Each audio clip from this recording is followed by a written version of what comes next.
Number 3. That the Romans did not show their usual sagacity when they trusted that they would be benefited by the gods, who had been unable to defend Troy.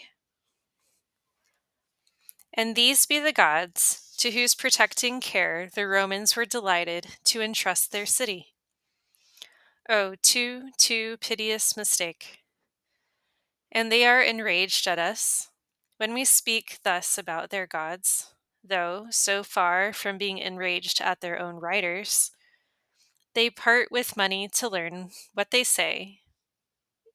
And indeed, the very teachers of these authors are reckoned worthy of a salary from a public purse, and of other honors.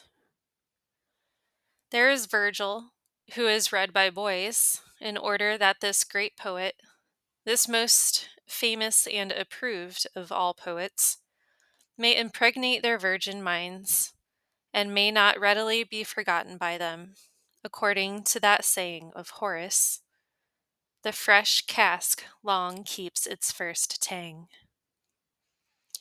Well, in this Virgil, I say, Juno is introduced as hostile to the Trojans, and stirring up Aeolus, the king of the winds, against them in the words, "A race I hate now ploughs the sea, transporting Troy to Italy, and home gods conquered." And ought prudent men to have entrusted the defense of Rome to these conquered gods? But it will be said, this was the only saying of Juno, who, like an angry woman, did not know what she was saying. What then says Aeneas himself?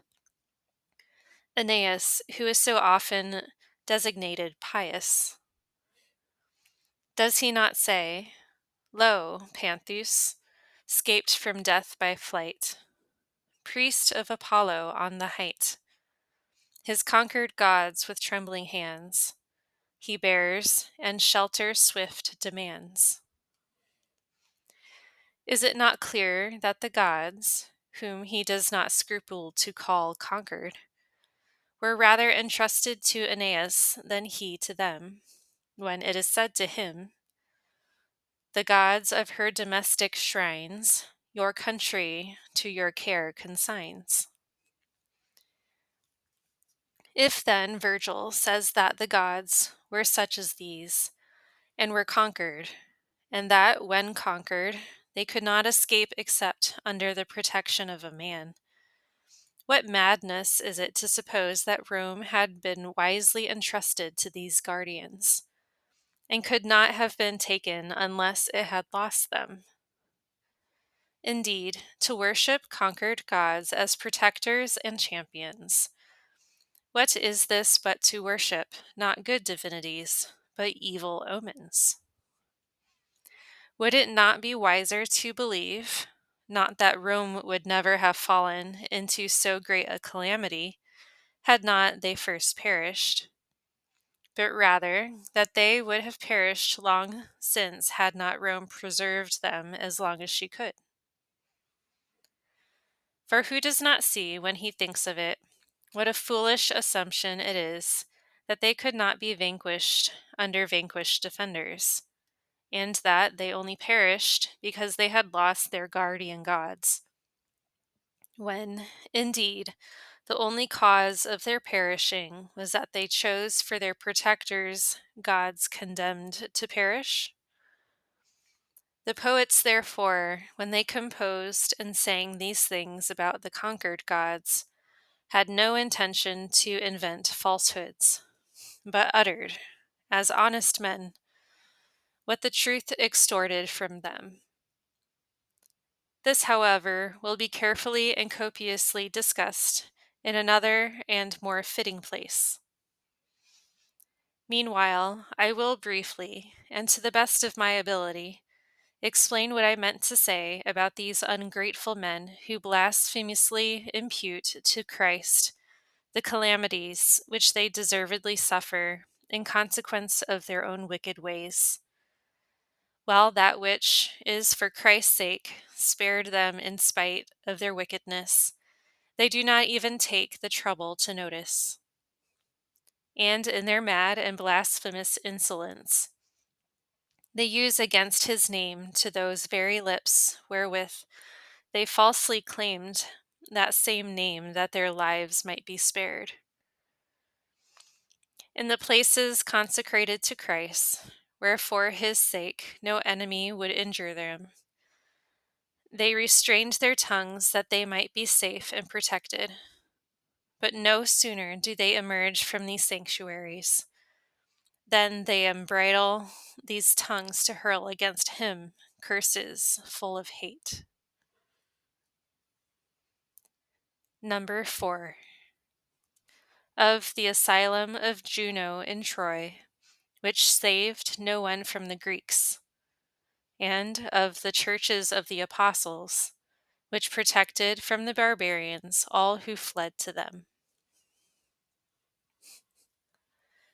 Troy itself, the mother of the Roman people, was not able, as I have said, to protect its own citizens in the sacred places of their gods from the fire and sword of the Greeks, though the Greeks worshipped the same gods. Not only so, but Phoenix and Ulysses fell in the void courts by Juno's cell, were set the spoil to keep, snatched from the burning shrines away. There Ilium's mighty treasure lay, rich altars, bowls of massy gold, and captive raiment, rudely rolled in one promiscuous heap, while boys and matrons, wild with fear, in long array, were standing near.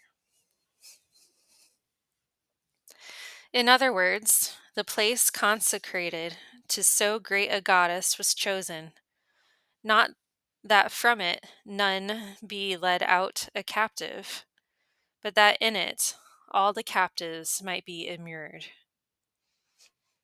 Compare now this asylum, the asylum not of an ordinary god, not of one of the rank and file of the gods, but of Jove's own sister and wife, the queen of all the gods, with the churches built in memory of the apostles.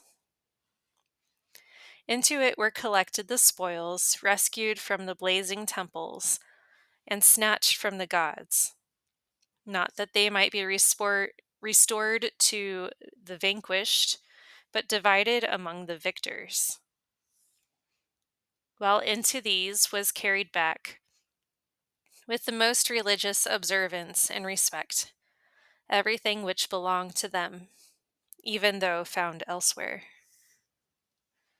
There liberty was lost, here preserved. There bondage was strict, here strictly excluded. Into that temple men were driven to become the chattels of their enemies, now lording it over them. Into these churches men were led by their relenting foes, that they might be at liberty. In fine, the gentle Greeks appropriated that temple of Juno to the purposes of their own avarice and pride, while these churches of Christ were chosen even by the savage barbarians as the fit scenes for humility and mercy. But perhaps, after all, the Greeks did, in that victory of theirs, spare the temples of those gods whom they worshipped in common with the Trojans, and did not dare to put to the sword or make captive the wretched and vanquished Trojans who fled thither. And perhaps Virgil, in the manner of poets, has depicted what never really happened. But there is no question that he depicted the usual custom of an enemy when sacking a city.